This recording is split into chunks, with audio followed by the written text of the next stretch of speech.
Shalom, selamat pagi Bapak Ibu, Saudara, seluruh jemaat GKJ Sabdo Sumunar. Kiranya kasih karunia dan damai sejahtera dari Allah Bapa dan dari Tuhan Yesus Kristus menyertai kita semua. Amin. Bapak Ibu dan saudara-saudara yang dikasihi Tuhan, mari pada kesempatan saat ini kita bersama menyiapkan hati kita untuk bersama mendengar dan merenungkan sabda Tuhan. Mari kita mengambil saat teduh sejenak.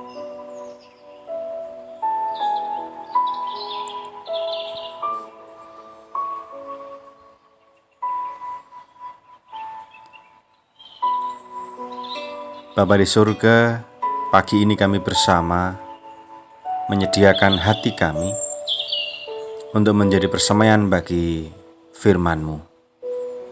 Kiranya Roh Kudus menerangi akal budi pikiran dan hati kami, supaya kami boleh mengerti apa yang menjadi kehendak-Mu. Bersabdalah ya Allah, kami siap untuk mendengarkan. Di dalam nama Tuhan Yesus Kristus, kami berdoa. Amin. Jemaat yang dikasihi Tuhan, pembacaan firman pagi ini dari surat 1 Korintus pasal 3 ayat 10 dan 11.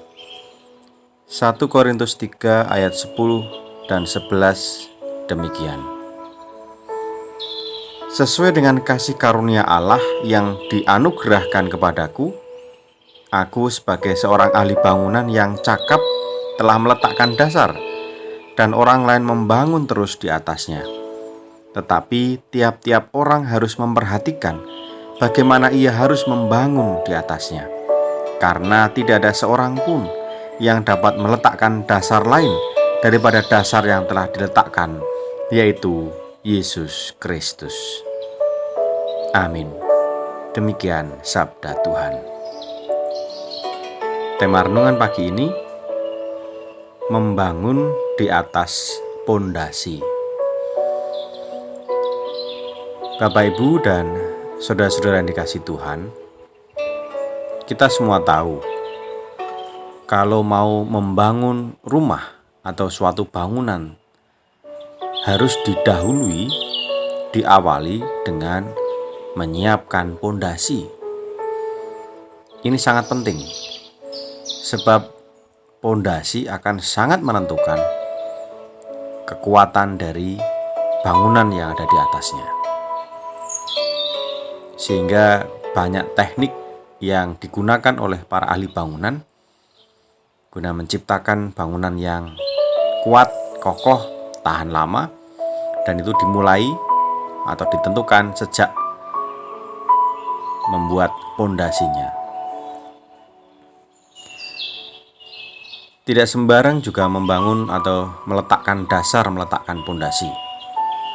Harus dihitung sedemikian rupa. Sebab ketika salah perhitungan, maka pondasi pun tidak akan berguna atau berfungsi dengan maksimal.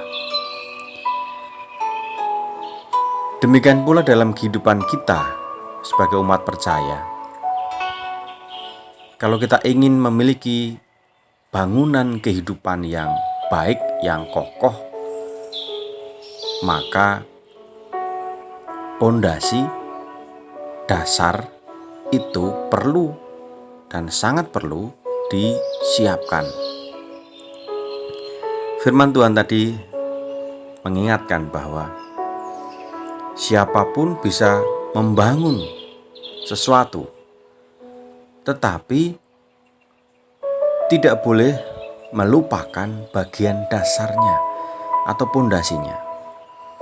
Dan pondasi yang utama bagi kehidupan kita orang-orang percaya tidak ada yang lain kecuali Tuhan Yesus sendiri. Yesuslah yang menjadi pondasi bagi kehidupan kita, dan di atas pondasi inilah, di atas Yesus Kristus inilah kita bisa membangun kehidupan kita yang kokoh, yang kuat. Pertanyaan berikutnya, apa makna atau apa maksud bahwa hidup kita harus dibangun di atas pondasi Yesus Kristus ini? Apa yang dimaksud dengan hidup yang selalu berlandaskan atau beralaskan Tuhan Yesus Kristus? Apakah cukup dengan mengatakan dalam setiap aktivitas kita, dalam setiap tindakan yang akan kita lakukan, cukup dengan mengatakan dalam nama Yesus, maka cukup, dan itu sudah dianggap bahwa kita menjalani hidup, membangun hidup kita berlandaskan Yesus Kristus? Tentu tidak semudah itu, Bapak Ibu. Hidup yang dibangun di atas pondasi Yesus Kristus bukan sekedar mengalaskan melalui ucapan dalam nama Yesus, bukan. Yang perlu kita ketahui bahwa pondasi itu selain menjadi tempat meletakkan bangunan di atasnya, pondasi juga menjadi pola bagi bangunan yang ada di atasnya. Ketika pondasi ini bentuknya persegi, maka bangunan di atasnya berbentuk persegi juga. Ketika pondasi berbentuk segitiga, maka bangunannya mengikuti bentuk segitiga. Ketika pondasi sudah dibuat persegi dan di dalamnya sudah dibentuk kotak-kotak untuk nanti membangun ruang-ruang yang lain, kamar dan sebagainya, maka bangunan di atasnya mengikuti pola ini. Jadi Bapak Ibu dan Saudara yang dikasihi Tuhan, kalau kita saat ini sesuai dengan firman tadi sungguh mengakui dan mengalaskan hidup kita di atas pondasi yaitu Tuhan Yesus Kristus, maka seharusnya kita membangun hidup kita menjalani hidup kita ini di atas pola seperti Tuhan Yesus sendiri. Lalu pola yang seperti Tuhan Yesus itu yang seperti apa? Inilah yang selanjutnya diperlukan adalah mengenal dengan sungguh-sungguh seperti apakah Tuhan Yesus itu. Pola seperti apa yang telah diberikan, ditunjukkan, supaya kita bisa mengikutinya. Tidak ada cara lain selain kita terus belajar untuk mengenal Dia, Juru Selamat kita. Salah satu contoh saja, pola yang telah ditunjukkan dan itu menjadi teladan bagi kita supaya kita bisa mengikutinya. Saat ini di masa Prapaskah, kita bersama tahu bahwa dalam masa Prapaskah ini kita mengikuti perjalanan karya pelayanan Tuhan Yesus ketika Dia menyiapkan diri, menyediakan diri untuk pada akhirnya menghadapi kesengsaraan, penganiayaan, mengorbankan dirinya untuk mendatangkan keselamatan bagi manusia.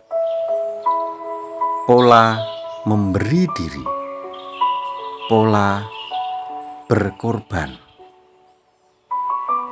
dengan penuh cinta kasih. Ini hanya salah satu contoh pola, pondasi yang telah Tuhan bentuk, Tuhan berikan kepada kita. Tinggal kita bersama mengikutinya, membangun hidup kita di atas pola yang seperti ini.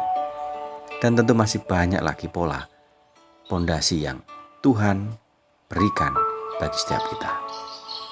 Mari Bapak Ibu dan Saudara yang dikasihi Tuhan, kita terus menjalani hidup, membangun hidup kita di atas pondasi Yesus Kristus, di atas pola dan teladan yang telah Tuhan Yesus berikan dalam hidup kita. Selamat beraktivitas, selamat berkarya dan berpelayanan. Tuhan memberkati. Amin.